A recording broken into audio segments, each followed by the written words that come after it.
गुरुदेव।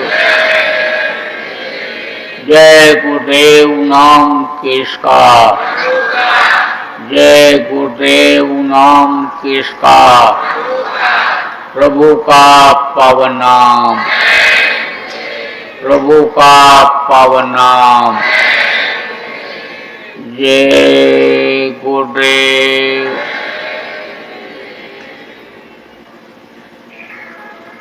सर्वसमर्थ सर्वत्र स्मरणीय परम पूज्य गुरु जी महाराज, उपस्थित सभी सत्संगी धर्म प्रेमी भाई बहन, बच्चे तथा बच्चियों,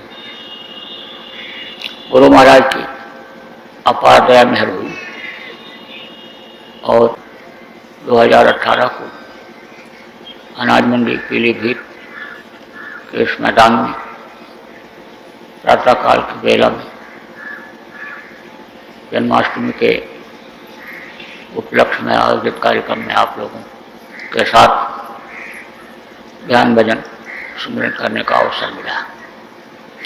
आप लोगों के ऊपर भी गुरु महाराज की विशेष दया मौज हुई कि आपको खींच करके गृहस्थी के नाना जंजाल से और यहाँ पर ले आए।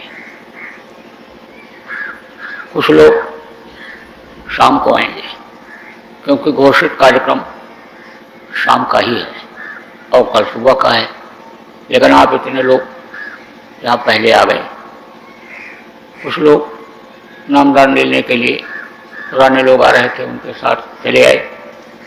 कुछ लोग ये सोचे कि चलेंगे ध्यान भजन सामूहिक रूप से कर लेंगे, कुछ सुनने को मिल जाएगा। कुछ लोग इस हिसाब से पहले आ गए कि पहले अपनी कुछ बात कर लेंगे, अपनी कुछ दुख तकलीफ कह लेंगे। देखो प्रेम, आप भाग्यशाली हो, आपको ये मनुष्य शरीर मिला जिसके लिए देवता 24 घंटे तरसते रहते हैं और आप बहुत से लोगों को समर्थ गुरु भी मिल गए। सीधा सरल रास्ता इसी गृहस्थाश्रम में रहते हुए इसी मनुष्य मंदिर में देवी देवताओं के दर्शन करने का, अनाथ वेद वाणी सुनने का और समय पूरा हो जाने पर अपने वतन, अपने घर, अपने मालिक के पास पहुंचने का रास्ता भी मिल गया।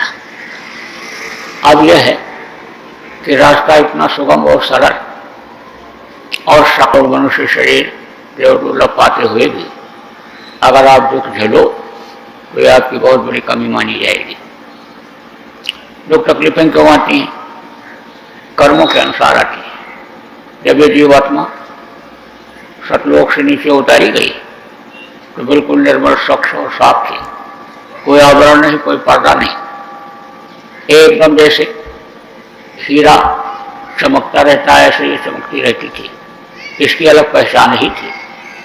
लेकिन जिस तरह से हीरे के ऊपर यानी मिट्टी लग जाए, गोबर लग जाए, कीचड़ लग जाए और वो छिप जाए, ऐसे ही ये अपनी ताकत को एक तरह से भूल सी गई।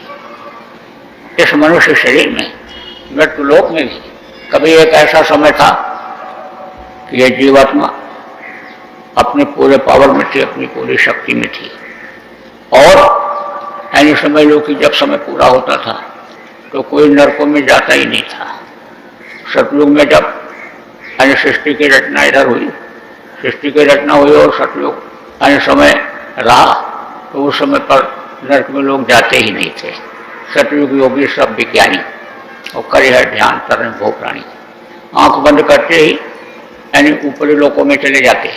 सतलोक चले जाते, पिता का दर्शन करके, मालिक का दर्शन करके फिर चले जाते।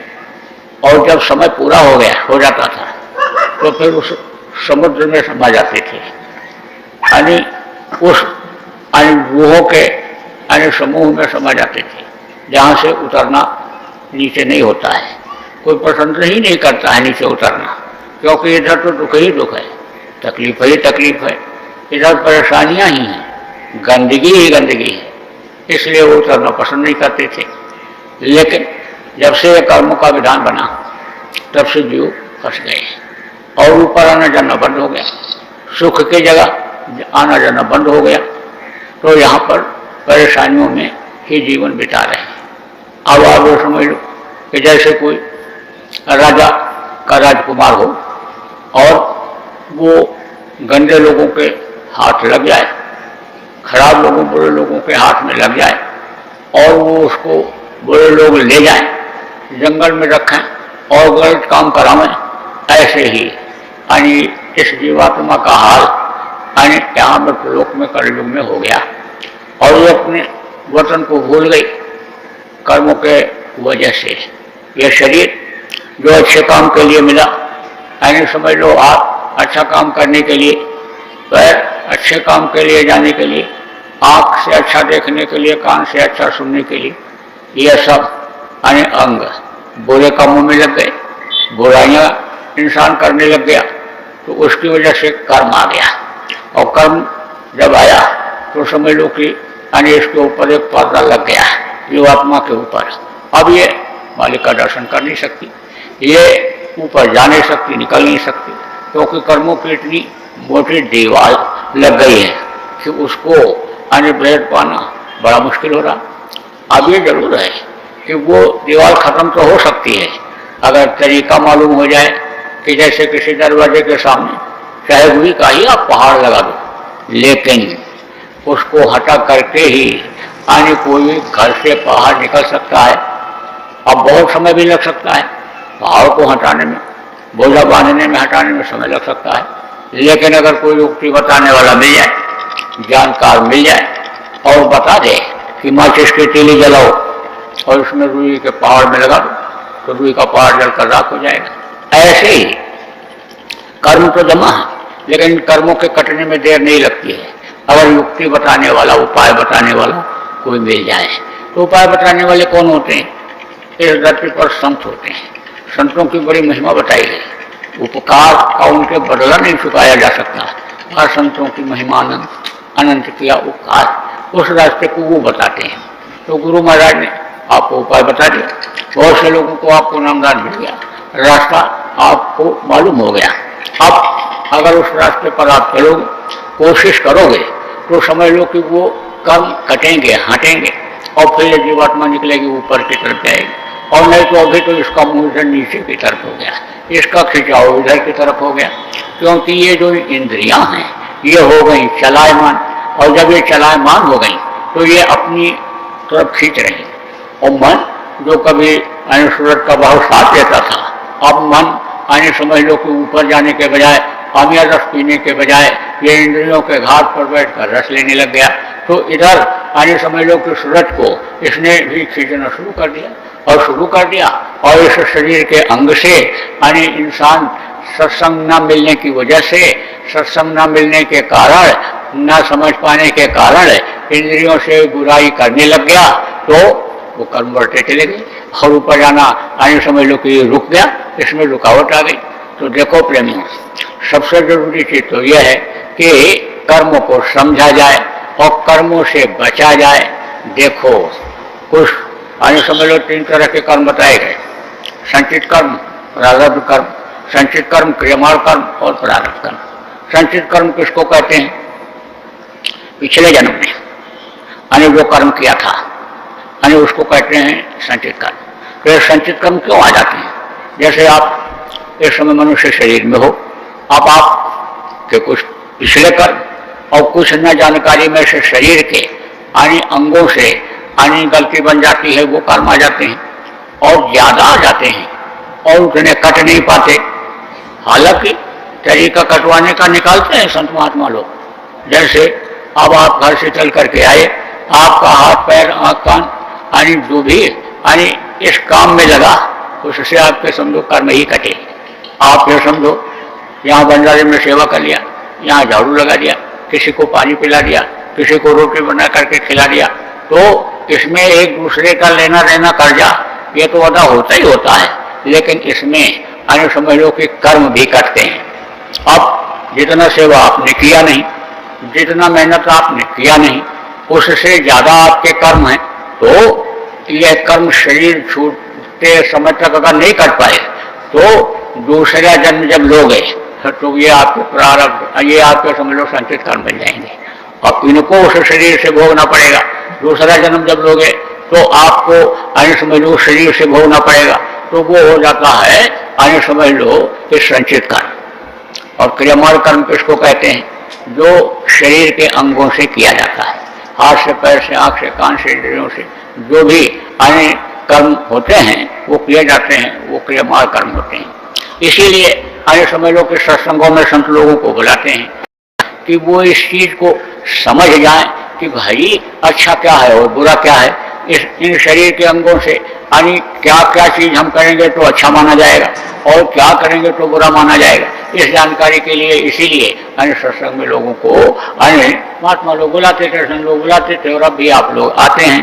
तो आप मोटी बात समझो कि ये कर्म अब शरीर से न बने, जो संचित कर्म है यानी वो तो हैं, वो तो जब इस शरीर से और कर्म नहीं बनेंगे तो वो कर्म करते जाएंगे, और जब इस शरीर से फिर आने समय लोग कर्म बनते चले जाएंगे तो ये कर्म और वो कर्म उसी से प्रारब्ध बन जाएगा, उन्हीं कर्मों से प्रारब्ध बन जाएगा, तो प्रारब्ध भी खराब हो जाता है। देखो जैसे ये हुआ कि अब इसकी तरक्की हो जाएगी, प्रमोशन हो जाएगा, आगे बढ़ जाएगा, और उसने कहीं लड़ाई कर लिया, झगड़ा कर लिया, कहीं गबन कर लिया, कहीं किसी के दिल को दुखा दिया, तो उसमें रुकावट आ जाती है। अच्छा होने को होता है, बहुत से लोग कहते हैं कि अब अच्छा होने को था, अब बिल्कुल हमारा प्रमोशन होने वाला था, लेकिन रुक गया। इसमें ये देखो ये बिजनेस व्यापार एजेंसी मिलने वाली थी, माल बिकने ही वाला था, लेकिन अन्य समझ लो कि उसमें रुकावट आ गई, वो रुक गया। तो अब आप ये समझो कि प्रारब्ध इसी से बन जाता है, और प्रारब्ध तो हमेशा रहता है, साथ में रहता है प्रारब्ध, लेकिन कहते हैं प्रारब्ध में जो होगा वो मिलेगा, बात तो सही है, लेकिन प्रारब्ध भी संत मत में यानी कम और ज्यादा हो जाती है, उसमें भी बदलाव आ जाता है। कहा गया ना कि संत जब दया किसी के ऊपर करते हैं तो उसके प्रारब्ध को भी बदल देते हैं, जो उनके यानी प्रारब्ध में नहीं होता है, भाग्य में नहीं होता है, वो भी मिल जाता है। और यानी जो भाग्य में होता है खाने पहनने के लिए, शरीर के लिए, उसको यानी सुरक्षित भी कर देते हैं, उनके मुसीबत में यानी मदद के लिए या और किसी के मुसीबत में मदद के लिए यानी उसको सुरक्षित भी कर देते हैं, त्याग भी करवा देते हैं। तो गुरु महाराज ने टाट पहनाया था, अब जिनके पास कोई दिक्कत नहीं थी, यानी समझ लो कि दिन में 2 बार कपड़े बदलते थे, वो लोग भी टाट पहन लिए। गरीब आदमी ने पहना तो समझो ये सोचे लोग कि भाई इसके पास नहीं था और कपड़ा नहीं था और इसने बोरा टाट पहन लिया, और मतलब यह है कि अब उसको कोई चिंता फिक्र नहीं रह गई, वो तो बात एक अलग की है। लेकिन जिनके पास बहुत ज्यादा था, यानी दिन में 2 बार भी कपड़े बदलते थे, उन लोगों ने भी बोरा टाट पहन लिया। अब सोचो क्या उनके प्रारब्ध का ये थोड़ा था कि वो बोरा टाट पहनेंगे। और आप देखो इसमें ऐसे लोग भी आए हो कि जो यानी समझ लो बहुत अच्छी यानी जगह पर सोते हो, मुलायम गद्दे पर सोते हो, एयर कंडीशन यानी समझ लो कि मकान में रहते हो, ऐसी गाड़ियों में चलते हो, ठंडे गर्म मौसम के अनुसार जो रहती हैं, लेकिन आप यहाँ पर पड़े हो, आप यहाँ सो रहे हो, आप जो है यानी समझ लो कि मोटा जोटा और जला बुना देर सवेर जो आए तो खाने को मिल गया तो आप खा रहे हो। इसका मतलब ये नहीं है कि आपके प्रारब्ध में ये चीज थी, आपके प्रारब्ध की जो चीज है वो सुरक्षित कर दी गई, सुरक्षित कर दी जाती है, और वही मुसीबत में मददगार हो जाती है। वही यानी दूसरे का प्रारब्ध, दूसरे का कर्म यानी समझ लो कि दूसरों की मदद कर देता है, उसको बचा लेता है। गुरु महाराज ने एक बार कहा था कि गुलाबी पकड़ी को भी आपने क्या समझा, गुलाबी पकड़े वालों की नजर जहां तक जाएगी वहां तक आए समझ लो कि कोई मरेगा नहीं। तो अब आप ये समझो कि जो गुरु महाराज ने कहा था यानी आप समझ लो कि उसके साथ रहस्य था। क्यों? क्योंकि उसके यानी गुलाबी पगड़ी पहनने वाले आए समय पर गुलाबी कपड़ा आप लोग पहनते हो, तो जब देखा पहने हुए और हुआ जब बचत हुई, अभी गुलाबी कपड़ा वालों ने बचाया कई लोगों को, तो उससे लोगों की बचत हो जाती है, तो वो उसको सुरक्षित कर दिया जाता है। तो प्रारब्ध, संचित और क्रियामान कर्म ये बताए गए। और देखो मनसा पाप, मनसा कर्म आते हैं, और वाचा, वाचा किसको कहते हैं? मुंह से लिया जाता है, और कर्मणा जो शरीर से किया जाता है। मनसा, वाचा और कर्म, इसको भी समझने की जरूरत है। देखो बहुत से लोग तो दूसरों के लिए गलत ही सोचते रहते हैं कि इसको कैसे मार के गिरा दे, कैसे इसको नीचा दिखाने, कैसे क्या करते हैं, मनसा पाप लगता है। सत्संगी जो अच्छे भाव वाले हैं उनको तो गलत किसी के लिए सोचना ही नहीं चाहिए। इतना आपके पास अच्छी चीजों के सोचने के लिए है, चिंतन करने के लिए है कि आप बुरा क्यों सोचते हो किसी के लिए, तो वो पाप लगता है। और वाचा कर्म लगता है, किसी को बोल दिया, कह दिया, तकलीफ दे दिया, तो समझ लो कि वो भी लगता है। अभी जरूर है कि किसी को सुधारना है, कहना है, बताना है, नहीं मानता है तो उसको डांट दो, खराब तो जरूर लगेगा, लेकिन अच्छाई के लिए आपने डांटा, अच्छाई के लिए। आगे समझ लो कि आपने उसको शिक्षा दिया, जैसे कहते हैं मास्टर, तो मास्टर का मतलब क्या होता है कि जो ज़्यादा जानकार होता है। तो मास्टर जी जो पढ़ाते हैं वो बच्चों को डांटते फटकारते भी हैं और उनका कान भी याद देते हैं और प्यार दुलार भी देते हैं। तो जब आपके अंदर कोई ऐसी ताकत है या आपके अंदर ऐसा कोई ज्ञान है, ऐसी जानकारी है और आप दूसरे को दे रहे हो, तो नहीं मानता है तो नहीं समझ पाता है तो आप बोल ही देते हो, तो उसके लिए वो तो नहीं लगता है, लेकिन गलत भावना, दूषित भावना अगर मन में रहती है या ऐसा रहता है तो उसका लग जाता है। और क्रियामार यानी समझ लो शरीर से जो किया जाता है, तो शरीर से जो किया जाता है यानी वो तो भोगने ही भोगना पड़ता है। संचित यानी समझ लो कि क्रिया यानी मनसा और वाचा कर्म ये चाहे माफ भी हो जाए, लेकिन ये नहीं माफ होता है जो शरीर से किया जाता है। इसलिए जो ये शरीर यानी मालिक ने आपको दिया है, इनके अंगों को बहुत पाक साफ रखो। इनमें अंग हैं, शाखाएं हैं। अब आप ये समझ लो कि कोई पेड़ है, ये पेड़ है देखो आपका, अब इस पेड़ में जितने भी अनुपत्ते हैं वो सब देखो हरे भरे हैं, और ये जितनी टहनियाँ हैं ये कोई भी एक कटी फटी नहीं है, ये बढ़िया, तो अभी देखो पेड़ अच्छा लग रहा है। और अगर इसकी टहनियाँ कट जाएं तो पेड़ तो रहेगा लेकिन अच्छा नहीं लगेगा। ये होगा इसमें कटे हुए हैं, शाखाएं कटी हुई हैं, ये पत्तियाँ अगर झुलस जाएं, आगे समझ लो झुलसी हुई नहीं, तो पेड़ तो रहेगा लेकिन वो झुलसा हुआ रहेगा। इसी तरह से आपके जो शरीर के ये अंग हैं बहुत ही आगे समझ लो कि पाक साफ होने चाहिए, सुंदर सुडोल। यानी वो तो बात एक अलग है, वो तो माँ के पेट में यानी ये बच्चा बनता है जब, तो उसी समय ये अंग बन जाते हैं। यानी समझ लो कि ये अंग उसी समय बनते हैं माँ के पेट में। अब माँ की कोई कमी रह गई, माँ ध्यान भजन नहीं करती है, माँ सुमिरन नहीं करती है, माँ सेवा भाव नहीं रखती है, सच्चाई पर नहीं चलती है, माँ ने कोई खान पान में गलती कर लिया, यानी कर दिया, आचरण में कोई गलती हो गई, तो उसकी वजह से तो ये कम ज़्यादा हो सकता है, यानी छोटा बड़ा हो सकता है, लेकिन यानी ये समझ लो कि कर्मों के अनुसार यह अंग में कमी नहीं होनी चाहिए। और यह मानव मंदिर है, मानव मंदिर को बिल्कुल साफ सुथरा रखना चाहिए। देखो ये छोटा मोटा मंदिर आपके सामने इधर बना हुआ है, अब इसमें अगर कोई गंदी चीज ला करके डाल दे तो इसमें कोई दर्शन करेगा मूर्ति का, कोई पूजा पाठ करेगा? कोई नहीं। ऐसे ही यह मानव मंदिर उस मालिक ने आपको दिया है, बख्शा है, यह गंदा नहीं होना चाहिए। खान पान की वजह से, चाल चलन की वजह से यानी इसको गंदा नहीं करना चाहिए। कहीं कोई गलती इस तरह की नहीं बननी चाहिए इन शरीर के अंगों से कि जिससे ये गंदा हो जाए। और गंदा जब हो जाता है तो पूजा उपासना को वो नहीं होती।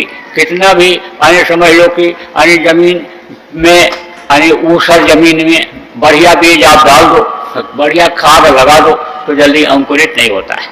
अब आप ये समझो कि इसी तरह से ये आपका अंतःकरण है, इसमें यानी समझ लो कि बढ़िया बढ़िया बीज पड़ गया, नाम का बीज आपके पड़ गया। जब आपने नामदान लिया, और यह सत्संग क्या काम करता है, ये सिंचाई गुड़ाई का काम करता है, यह समझाने बताने का काम करता है, उस बीज को बढ़ाने का काम करता है, उस बीज में यानी फल लग जाए ये काम करता है। लेकिन सत्संग सुनते हुए भी, सत्संग यानी की बातों को सुनते हुए और आप उस पर अमल नहीं करते हो, एक कान से सुनते हो और दूसरे कान से आप निकाल देते हो, तो ये बीज अंकुरित नहीं हो पाता है, ये अन्य समझ लो आगे बढ़ नहीं पाता है, फलदायी नहीं हो पाता है। और नहीं तो आप देखिए जो लोग अन्य समझ लो कि वृक्ष को बढ़ा दिए, यानी नाम की कमाई जिन्होंने कर लिया और नाम का पावर जिनके अंदर आ गया, वो फल जो उनको मिल गया वो फल दूसरों को भी बांट देते हैं, दूसरों का भी भला कर देते हैं, दूसरों के जो तकलीफ में भी आने समझ लो कि बता करके, कहा करके, समझा करके, दया करके मदद कर दिया करते हैं। तो देखो यानी आपको ये मनुष्य शरीर मिला और जो इस वक्त पर आप दुख झेल रहे हो, इतना यानी देव दुर्लभ सुंदर सुडोल शरीर पाते हुए और नामदान मिलते हुए ये दुख आने समझ लो आपका जुदा हो सकता है, जा सकता है, आपको कुछ पूछने की जरूरत ही नहीं है। अगर आप सुमिरन करना ठीक से सीख जाओ, अगर आप ध्यान लगाना ठीक से सीख जाओ, भजन करना सीख जाओ, और सुमिरन ध्यान भजन आप जैसा बताया गया रोज करो, करने अगर लग जाओ तो बहुत सी समस्याएं आपकी सुलझ जाएं। देखो जितने लोग बैठे हुए आपके सामने, सबके सामने समस्याएं हैं, तकलीफ हैं। तकलीफ किस तरह का? शरीर में भी तकलीफ और घर में भी तकलीफ, और समझ लो कि रोग, लड़ाई झगड़ा, आप समझो पैसा की कमाई में बरकत ना होना, ये तो आम चीज है। तो ये सब तकलीफ हैं, यानी अपने आप हट जाएंगे, खत्म हो जाएंगे, जो कर्मों के अनुसार मिले ही हैं। ये कर्म जब नहीं बनेंगे और पुराने संचित कर्म जब यानी आप ये समझो कि ये भजन ध्यान सुमिरन करने से जलेंगे तो आप एकदम खुशहाल हो जाओगे। इसलिए यानी समझ लो कि करना चाहिए। हमने देखा यहाँ पर कि यानी माला ही नहीं, नामदानी तो पुराने लेकिन माला ही नहीं लाए, माला रखते ही नहीं। नामदानी तो कहते हैं अपने को, लेकिन माला ही नहीं रखते। जब बताया गया कि सुमिरन के लिए माला जरूरी है, कुछ ऐसे भी लोग पुराने, इसमें से अभी खोलोगे तो आप मिल जाएंगे, उनको पूरा नाम भी याद नहीं। भाव तो बहुत अच्छा, भक्ति भी है गुरु महाराज के प्रति, और सेवा भी करते हैं, लेकिन सुमिरन कहते हैं हमसे नहीं हो पाएगा। जहाँ नहीं हो पाएगा भजन नहीं, क्यों नहीं हो पाएगा? जब सेवा हो जाती है, जब बाल बच्चों की सेवा हो जाती है, जब इस शरीर की सेवा आप करते हो, नहलाते धुलाते हो, और उसको आने समझो रोग से बचाते हो, तो आने उसके लिए समय मिल जाता है। तो इसके लिए क्यों नहीं समय निकालो आप, और क्यों नहीं आपका ये हो पावे? जब सब कुछ दुनिया का यानी आप करते हो, काम करते हो, गृहस्थ आश्रम में रहते हो, तो वो भी जब करते हो तो उसके साथ एक इसको भी जोड़ लो। अब कुछ लोग सुमिरन करते हैं तो नाम यानी ठीक से याद नहीं कर पाते, कहीं किसी का इधर उधर भी हो जाता है। कुछ ऐसे भी मिल जाएंगे आपको कि जो नाम यानी दबते तो हैं लेकिन आगे पीछे हो जाता है। तो भाई सीढ़ी है, सीढ़ी सीढ़ी तो चढ़ना पड़ता है, तभी तो मंजिल मिलती है, ऊपर चढ़ मिलता है। तो सीढ़ी सीढ़ी चढ़ना चाहिए। सुमिरन सब लोगों को याद कर लेना चाहिए, चाहे आप नए हो चाहे पुराने हो। नाम आपको याद कर लेना चाहिए, रूप याद कर लो, और स्थान आवाज सब याद कर लो, कि जिससे भजन में आपको आवाज सुनाई पड़े, किसी लोग की सुनाई पड़ गई तो पता तो चले आपको कि हम इस लोक में पहुंच गए, और उस लोक में आप पहुंच गए, आपको दिखाई वो नहीं पड़ रहे हैं, आवाज आपको मिल रही है, तो समझ लो कि उसी जगह होंगे। अरे आवाज जहां लग रही होंगे तो उसी जगह है। जैसे कहीं से आवाज आई, आप देख नहीं पा रहे हो, और उधर से आवाज आई, आप उधर धीरे धीरे चले गए, तो जहां से आवाज लगाने वाला है उसी जगह तो होगा। तो वहां पर जब ध्यान लगाओगे तो आसानी से मिल जाए। आगे समझ लो जो आवाज जहां की सुनाई पड़ गई, जब ध्यान लगाओगे तो आसानी से मिल जाएगी। अभी तो बहुत दूर है, अभी तो आपको कुछ पता ही नहीं कहाँ है। अरे आवाज जब आएगी, आपका कोई पहचानी है, अब मान लो यहाँ आया है, अब आवाज लगाएगा, उसकी आवाज पहचान जाओगे, ये यानी देखो इधर से आवाज लगा रहा है, और उधर आप चले जाओगे तो वहीं मिल जाएगा। ऐसे ही ये सब आपको इसीलिए यानी समझो बताया जाता है कि आप कभी यानी समझो कि भजन में जब वहां उस जगह पहुंच जाओ और वहीं पर आप ध्यान लगाओ तो दर्शन भी आपका हो जाएगा। क्योंकि जितने भी नामदानी है सब लोगों को, यानी कुछ लोगों को हो भी जाता है, ऐसा चैलेंज नहीं किया जा सकता, लेकिन ये है कि ज्यादातर यानी ऐसा होता है कि किसी को पहले सुनाई पड़ जाता है और दिखाई बाद में पड़ता है, किसी को दिखाई पहले पड़ जाता है और सुनाई बाद में पड़ता है। और कोई कोई जब कोशिश कर लेते हैं तो मान लो भजन करते करते ध्यान लगा दिया तो ध्यान भी बन जाता है, और ध्यान लगाए हुए हैं और थोड़ा सा यानी कोशिश किया भजन करने के लिए, यानी कि इनकी आवाज भी सुन लें, दर्शन हो रहा है तो आवाज भी सुनाई पड़ जाती है। तो इस तरह से यानी होता है। तो आपको यानी समझ लो सुमिरन और ध्यान और भजन बराबर करना चाहिए। सुमिरन का मतलब क्या होता है? सुमिरन का मतलब होता है याद करना। तो जिसका नाम लो उसके रूप को याद करो। कुछ लोग ऐसा भी करते हैं कि जैसे एक नाम लिया तो फिर उनके रूप को याद किया, फिर एक नाम लिया तो फिर रूप को याद किया, उसमें थोड़ा समय लग जाता है। जिस और जिनका सुमिरन आप कर रहे हो उनका रूप आपको याद होना चाहिए, और उसी रूप पर ही ऐसे दृष्टि को टिका लो, आंख बंद करो और दोनों आंखों से उसी रूप को देखो और सुमिरन करते जाओ, सुमिरन करते जाओ ऐसे।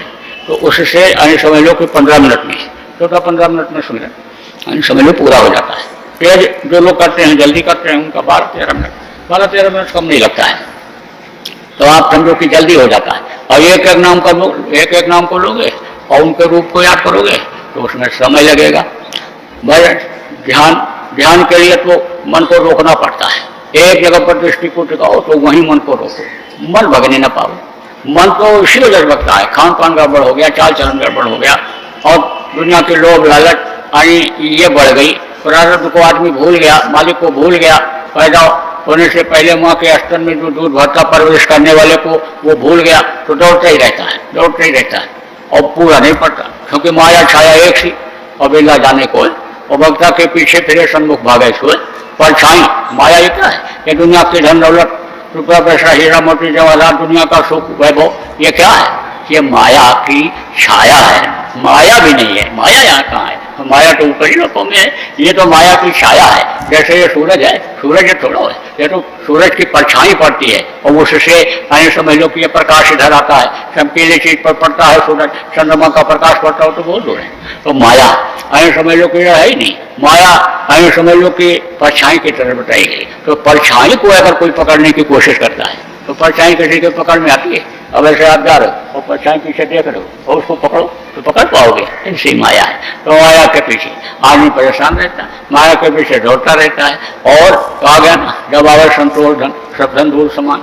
अगर संतोष आ जाए, आदमी मालिक पर भरोसा कर ले, उस पर जो सबको देता है उस पर अगर आदमी भरोसा कर ले और कर्मों को समझ ले कि भाई हमारे शरीर का कर्म क्या है, हमको किस तरह से व्यवहार करना चाहिए, किस तरह से रहना चाहिए, खान पान हम किस तरह से हमको बनाना चाहिए, इस चीज की जानकारी हो जाए, उसके अनुसार अगर चलने लग जाए तो पानी छिटावे बरियाई अपने आप जिम सत्ता सागर में जाही, यद्यप ताही कामना नहीं, अतिम सुख संपत्ति बिना ही बुलाए। तो धर्मशील बन जाए सुबह आए समय लोग जो धार्मिक बन जाते हैं, मानव धर्म का पालन करते हैं और ईश्वरीय अन्य धर्म जो उसने बनाया उसका पालन करते हैं, तो समझ लो कि अन्य समझ लो कि उनके पास तो अपने आप ही आती है। तो आप समझो कि ध्यान लगाओ, तो वहाँ मन को रोको और मन को इधर उधर ज़्यादा मत दौड़ाओ, थोड़ी देर के लिए ही सही, लेकिन जितनी देर बैठो मन से कहो भाई खुराफात मत करो, और जहाँ पर मैं अन्य देख रहा हूँ दोनों आंखों से इसी जगह पर रुको। तो इतना जल्दी तो नहीं रुकेगा क्योंकि अभी भगने की आदत बन गई, लेकिन धीरे धीरे जब कोशिश करोगे तब रुकने लगेगा। निराश हो जाओगे कि नहीं रुकने वाला, कुछ नहीं बनने वाला, तो और काम बिगड़ेगा। अरे आपको तो काम बनाना है, तो नहीं बन रहा है और निराश हो गए तो कहाँ से बन पाएगा? आपको तो पहाड़ पर चढ़ना है और आप थोड़ी दूर गए और किया वहीं खड़े होकर देखे बहुत ऊंचा है, नहीं चढ़ सकते हैं, तो कैसे चढ़ पाओगे? हिम्मत बांधो, हिम्मत बांधो तो देखो अभी आप चढ़ते चले जाओ। हिम्मत अगर आप कर लोगे तो आप ये समझ लो कि चढ़ जाओ। और कहीं भी कोई काम हो, आप देखो जिन्होंने किया आने समझ लो कि हिम्मत से उन्होंने किया, जो भी काम किया उन्होंने हिम्मत से किया, और हिम्मत से जब काम किया उन्होंने तो आप देखो कि कामयाब हो गए। तो हिम्मत होनी चाहिए। और भजन का मतलब क्या होता है? भगना, उसमें भी भगने, उसमें भी ध्यान लगाना पड़ता है। दुनिया की तरफ से ध्यान को हटाना और मालिक की तरफ लगाना और उसकी आवाज को सुनना, यानी आप ये समझ लो कि ये होता है भजन। तो इस तरह से मन को उसमें भी अन्य समझ लो लगाने की जरूरत होती है। अब अगर खाने में ही और शरीर के सुख में ही अगर आप मन को लगाए रहोगे तो समझ लो कि उसी तरफ पे मन जाए। अब आप मोटी बात समझो कि खाने के बाद किसी को पता चलता है कि हम क्या खाए थे, किसी को नहीं। कोई कुछ भी बढ़िया बढ़िया चीज खाए तो पेट में जाने के बाद किस तरह का निकलता है? जैसा नमक रोटी खाने वाले का निकलता है, अरे गंदगी बन के तो निकलता है, मल बन के ही तो निकलेगा, और कुछ पता चलता है।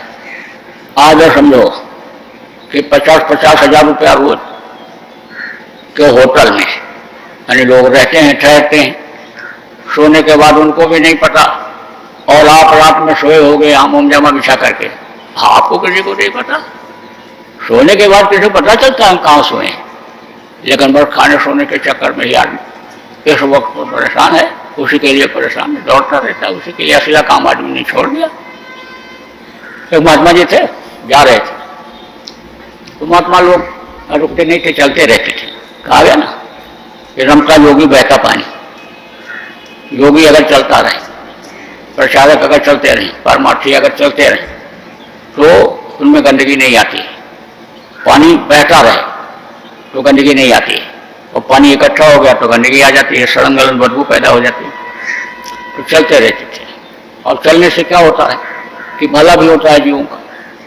उनको देखते हैं, दर्शन करते हैं, कुछ शरीर से छूट जाते हैं, कुछ आने समझ लो कि वो बोलते हैं तो उससे लोगों के अंदर में सुधार आता है, बदलाव आता है, कुछ सीख मिलती है। तो चलते रहने से बड़ा फायदा रहता है, तो चल जा रहे थे तो पैदल चलते थे, सवारी का साधन तो था नहीं। तो देखे कि भाई कहीं रात को ठहरना चाहिए, कुछ लेकर नहीं चलते। और उस समय पर महात्माओं की बात तो छोड़ो, उस समय तो गृहस्थ भी कुछ लेकर घर से नहीं जाता था।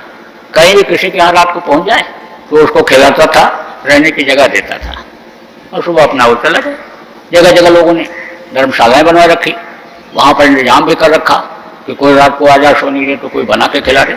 अभी कुछ प्रदेशों में इधर है आपके धर्मशाला गाँव वालों ने बनवा रखा है और आदमी मुकर्रर कर दिया है कि कोई रात में आवे तो यहाँ ठहरे और रोटी भी बना के खिला दो। गाँव वाले मिल करके उसको बना दिए हैं और गाँव वाले मिल करके राशन पानी भी वहाँ रख दिए हैं और गाँव वाले मिलकर बनाने खिलाने देख रेख करने वाले को कुछ मेहनताना भी देते हैं, कुछ खर्चा भी देते हैं। तो अब आप समझो कहीं कहीं पर अब भी है, लेकिन अब धीरे धीरे ये रिवाज खत्म होता जा रहा है। ये जब से होटल चल गए और ये जो लाज बन गए ये सब, तो इस सब धीरे धीरे रिवाज खत्म होता जा रहा है। लेकिन होटल वाले तो कभी दया करने वाले नहीं है, वो तो बच जाए तो भिखारी को भले खिला दें, लेकिन ऐसे बुला करके सबसे पहले बना करके भोग लगा के किसी खिलाने वाले हैं नहीं। तो अब आगे समझो उसके लिए तो पैसा चाहिए आदमी को, तो पैसा प्रधान अनुयुग बन गया ये। पहले ऐसा नहीं था, पहले तो कोई कहीं भी पहुंच जाए चला जाए तो उसको रहने खाने की कोई दिक्कत नहीं रहती थी। तो महात्मा जी जा रहे थे तो देखा कि भाई शाम होने वाली है तो कहीं रुकना है, तो कहीं कोई आबादी दिखी। थोड़ी दूर और गए तो देखा एक राजा का महल दिख गया। बोले राजा का महल है तो यहाँ पर आबादी जरूर होगी। तो देखा तो देखने में तो नजदीक लगा, लेकिन चलते चलते यानी काफी देर हो गई। तो राजा का जो महल था किले के अंदर था, किले का दरवाजा हो गया बंद, अब अंदर जाए कैसे। तो वहीं पर गेट के पास में ही कुआं था और कुएं के पास में एक झोपड़ी थी। तो देखा उसमें कोई आदमी तो था नहीं, वो था यानी भाड़ भट्टी जिसको कहते हैं, ये चना चावल वगैरह जो भूनते हैं, तो वो भट्टी बनी हुई थी बड़ी, काफ़ी बड़ी। तो वहीं पर उसी में उसका वो जो हटाए यानी चटिया जो होता है टटरा हटा करके उसमें बैठ गए। थोड़ा ठंडी का महीना था तो वो गर्म था। तो अब समझो कि भूख तो सबको लगती है, जब तक जीवात्मा इस शरीर में रहती है तब तक भूख लगती है। जीवात्मा निकल गई तो कोई भूख नहीं। अगर आप जीवात्मा को निकाल ले जाओ तो 4 दिन ऊपरी लोगों में घूमती रहे तो ये और बलवान हो जाती है, ताकतवर हो जाती है। ये रोटी खाने से जीवात्मा बलवान नहीं होती है, इसमें कोई ताकत नहीं आता। रोटी खाने से शरीर में ताकत आता है, बढ़िया बढ़िया चीज खाने से मन को खुराक मिलता है, जीवात्मा को कुछ नहीं मिलता है। जीवात्मा जब अपना शब्द पकड़ती है, शब्द का रस इसको मिलता है, तब इसमें ताकत आती है। तो जीवात्मा तो निकल जाती है, ऊपरी लोगों में जब घूमती है तो ये तो अपनी ताकत में और आ जाती है।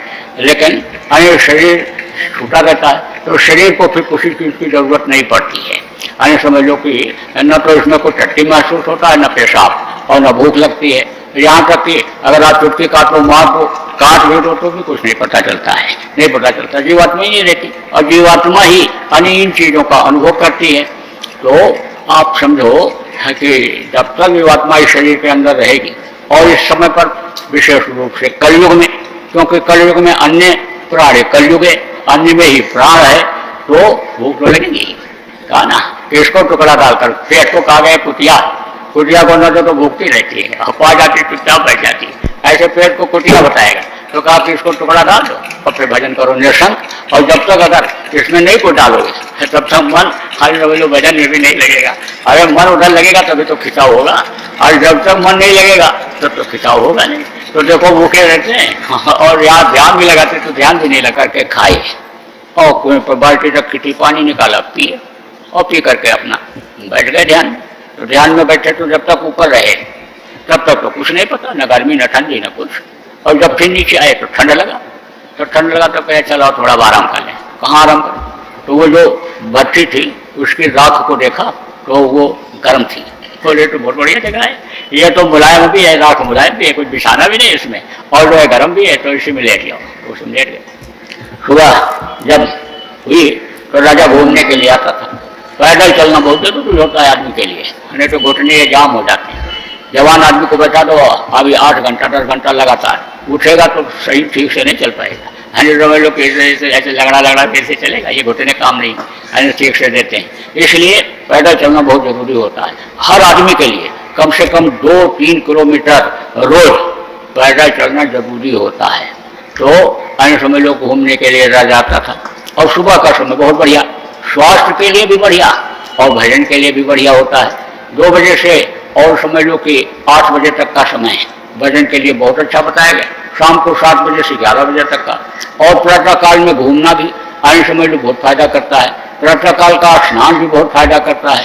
तो अब आप ये समझो कि घूमने के लिए राजा आता था, तो अब राजा के दर चले 10-20 लोगों का चलना तो लाजमी है आगे पीछे उनके। तो जो है कुछ दरबार के लोग वहाँ के, कुछ जो है इधर से राजा जाता, उधर से लोग कुछ लग जाते थे, फिर बातचीत करते, कुछ मोहलक हो जाते राजा के, और खुशी महसूस करते राजा के साथ हम भी घूमने जाते हैं। तो दरवाजे के पास, गेट के पास जब पहुँचा राजा तो देखा पत्तियाँ पड़ी हुई थी, आंधी आ गई थी, रात को बूंदाबांदी भी हो गई थी। तो राजा ने सोचा होगा कि भाई कैसे किसकी रात गुजरी होगी, क्योंकि सब लोग मकान में रहते नहीं, कुछ गरीब लोग ऐसे भी होते हैं कि जो बाहर होते हैं। अब आंधी आ गई, पानी आ गया तो उठ करके भगे, तुरंत सोए हैं और तुरंत आंधी आ गई, तो समझ लो कि नींद में कहीं कोई गिरा जाए, कोई बात हो जाए, कुछ सूझता ही नहीं। पहली नींद में ही अगर आफत कोई आ जाए तो उनको कुछ सूझता ही नहीं है क्या करना चाहिए। तो राजा ने कहा, इसी हिसाब से कहा कि कहो भाई रात कैसी बीती, तो कोई बोले नहीं, तेरे से घूम करके पीछे बोले भाई रात कैसी बीती, फिर कोई कुछ नहीं बोला। और महात्मा जी भट्टी के अंदर से बोले, अरे कोई तुम्हारी जैसी और कोई तुमसे अच्छी। राजा ने कहा भाई आवाज कहाँ से आई। फिर महात्मा जी दोहरा दी, अरे कोई तुम्हारी जैसी और कोई तुमसे अच्छी। तो राजा फौरन लौट पड़ा, सोचा पता नहीं कौन आ गया, दुश्मन आ गया, दुश्मन के आदमी आ गए, लौट पड़ा तुरंत। लेकिन सिपाही से कहा पता लगाओ आवाज आई कहाँ से। आदमी की ही आवाज है तो आदमी होगा यहीं कहीं, उसको पकड़ के ले आओ मेरे पास। तो महात्मा जी कोई चीज जब बोलते हैं तो बोलते ही रहते हैं, उसको बोलते ही रहते, उसमें एक तरह से उसी धुन में आ जाते। तो फिर बोले, अरे कोई तेरी जैसी, कुछ तेरे से अच्छी, कोई तुम्हारी जैसी, कोई तुम्हारे से अच्छी। तो फिर आवाज आई तो सिपाही पहुंच गए। तो देखा भट्टी के अंदर महात्मा, तो कहे महाराज चलो निकलो। कहाँ निकले, राजा के पास चलो। अरे राजा के पास हम क्यों जाए, कोई गलती की है। तो बोले कि नहीं राजा ने बुलाया है। तो देखो नियम कानून का पालन करना चाहिए, जो नियम और कानून का पालन करता है वही सुखी रहता है। घर का नियम होता है, परिवार का नियम होता है, समाज का नियम होता है, देश का नियम होता है। तो जो भी नियम के अनुकूल चलते हैं, नियम का पालन करते हैं, वही सुखी रहते हैं। और नियम जो तोड़ते हैं तो वही दुखी हो जाते हैं।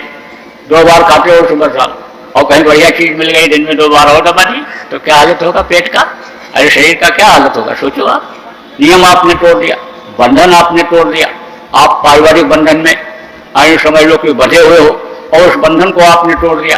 तो आए समझ लो कि जब बैल को बांध दिया जाता है खूंटा गाड़ करके, तो बैल बढ़िया घास खाता है, बढ़िया घास खाता है। अब अनेक खाता आगे चला जाता है, लेकिन जैसे रस्सी खींचती है जैसे फिर घूम के उसी में आ जाता है। और अगर रस्सी तोड़ के निकल जाए और दूसरे के खेत में खाने लग जाए तो लट उठाएगा कि नहीं, हाय लगेगा कि नहीं उठाएगा, बैल की कुटाई होगी कि नहीं होगी। ऐसे ही सोचते नहीं हो कि मर्यादा को तोड़ोगे, नियम को तोड़ोगे तो अनपिटाई तो होगी। आदमी न देख पावे, आदमी आपको सजा न दे पावे तो कुदरत सजा देगी। कुदरत के नियम के आगे तो अरे सबको झुकना पड़ता है और उसी आधार पर ये सारे नियम बने हुए हैं। आप समझो ये वेद क्या है, ये वेद एक संविधान है, वेद एक लोगों की मार्गदर्शिका है। वेद इसलिए बनाया गया कि इसको पढ़ करके हर तरह की जानकारी हो जाए। अब बहुत से लोग यही नहीं जानते हैं कि वेद हैं कितने और वेद में क्या लिखा है, ये तो बात सब खत्म हो गई, क्योंकि उसमें संस्कृत लिखा हुआ है और संस्कृत पढ़ने वाले अब देखो कहाँ कितने रह गए, तो उसको क्या समझेंगे। तो आप ये समझ लो कोई समझाने वाला जब मिल जाता है इन धार्मिक किताबों को सब तो समझ में आता है, नहीं समझाने वाले रहते हैं तो लोग नियम का उल्लंघन करते रहते हैं। तो सत्संग जब मिलता है तो सत्संग में जो संत होते हैं वो सब समझा देते हैं। गृहस्थ आश्रम में कैसे रहना चाहिए, भाई भाई के साथ कैसा व्यवहार करना चाहिए, पिता पुत्र के साथ कैसा बर्ताव करना, सब चीजें, कैसे शरीर सुखी रहेगा, शाम को आज बताया जाएगा आपको। जो नए लोग आए हो आपको सब बातें बताई जाएंगी। तो महात्मा जी ने कहा भाई चलना पड़ेगा, राजा ने बुलाया तो चलेंगे, चलो। और राजा के पास में पहुंचे तो राजा सम्मान देते थे महात्माओं को, और महात्मा भी ऐसे दाढ़ी बाल बढ़ा करके महात्मा नहीं बन जाते थे, यानी कुछ शक्ति अर्जित करते थे। गृहस्थ आश्रम को जब छोड़ते थे तो गृहस्थ आश्रम को छोड़ने के बाद यानी वो उसी काम में लग जाते थे और पूरी ताकत ले आते थे गृहस्थों का भला करने के लिए, क्योंकि गृहस्थ ही रोटी उनको खिलाते थे तो वो नमक पूरा अदा करते थे।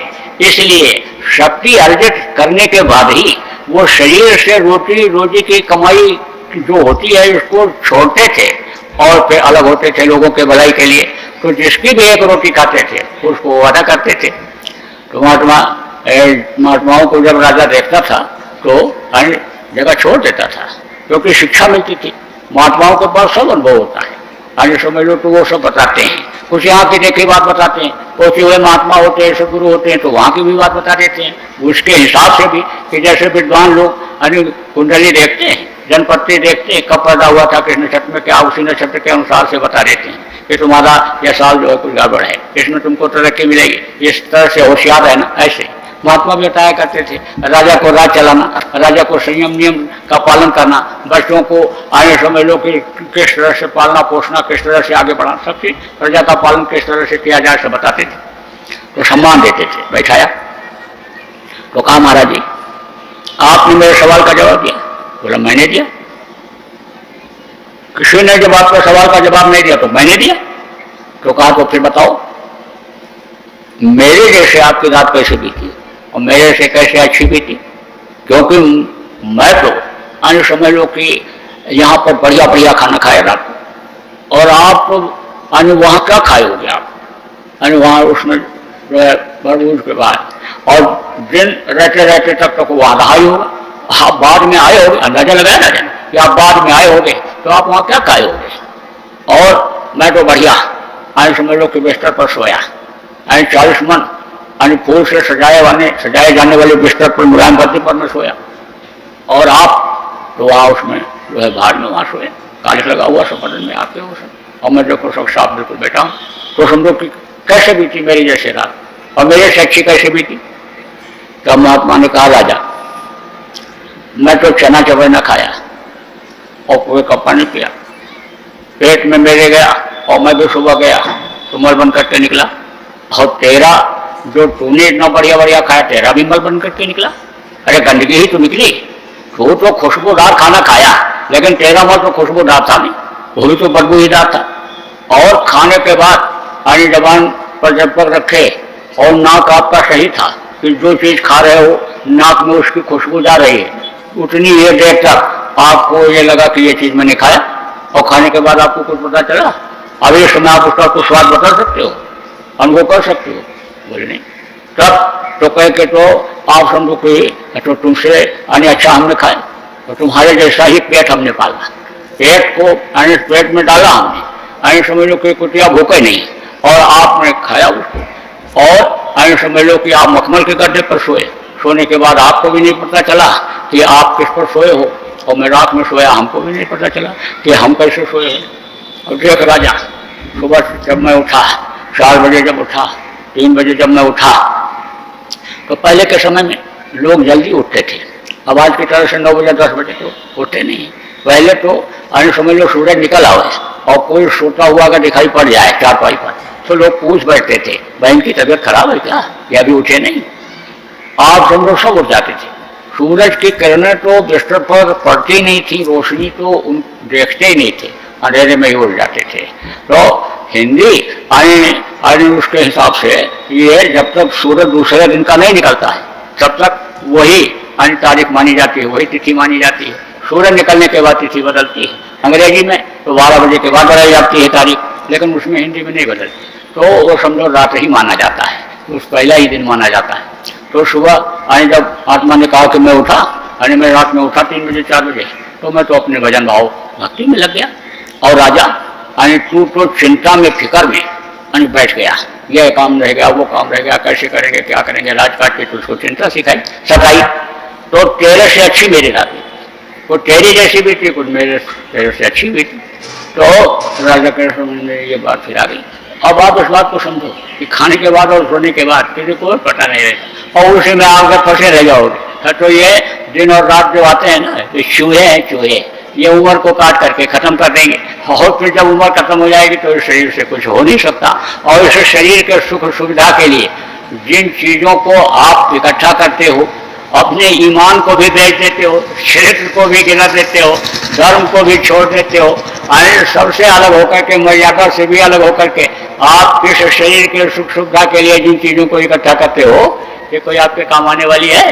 जिस मकान को आप अपना मकान कहते हो वो आपका रह जाएगा, वो तो दूसरों का हो जाएगा। तो अब आपका समय होगा पूरा, 2 घंटे का आप लोग करते हो ध्यान में सुनने का, तो वो आपको यानी करा दिया और फिर मतलब ये थोड़ा सुना भी दिया। सत्संग तो होगा शाम को कितने बजे है? 5 बजे। अरे 5 बजे से 5 बजे 5 बजे तो 5 बजे से होगा शाम को। थोड़ा पहले आके तैयार होकर यहाँ बैठ जाना, और तब तक जो अभी आप लोग आ गए एक दूसरे से मिलाओ, एक दूसरे से सुमिरन ध्यान भजन सीखो और समझो। साधना के बारे में पूछो कि भाई हमारी साधना कैसे बनेगी, किस तरह से हमारे जो कर्म बन गए ये कर्म कटेंगे, किस तरह से हमारे अंदर निर्मलता आएगी, भाव भक्ति किस तरह से आएगी, हमारी जीवात्मा का उद्धार किस तरह से होगा, क्या होगा, ये सब पूछो। अपन बैठो, बाकी तो पूछते ही रहते हो कि सरसों बोया जाए कि आलू बोया जाए कि गेहूँ बोया जाए कि पराठा बनाया जाए कि कैसे बनाया जाए, कैसे क्या किया जाए, व्यापार कैसे चलाइए, तो सब करते ही रहते हो। आज दिन आप इसमें निकालो, आज इस तरह की बातें करो, परमार्थी बातें करो, आने वाले खराब समय से लोगों को कैसे बचाया जाए, किस तरह से प्रचार प्रसार किया जाए, किस तरह से लोगों का खान पान चाल चलन सही किया जाए, किस तरह से जोड़ा जाए परमार्थी रास्ते पर, ये सब बात करो, चर्चा करो आप आपस में बैठ करके। छोटे छोटे लोग जिनको आप कहते हो बहुत अच्छी सीख दे देते हैं, आप हमको पता नहीं चलता इसमें कौन क्या है। अरे कहा गया ना गुडड़ी में हीरे होते हैं, तो गुडड़ी में हीरे हैं सर, जिनके पास आप बैठना नहीं पसंद करोगे, ऐसी शिक्षा दे देंगे, ऐसी बात आपको बता देंगे और उसको उतार लोगे जीवन में, तो आप ये समझ लो कि सुखी हो जाओ। तो बोलो जय गुरुदेव। अब एक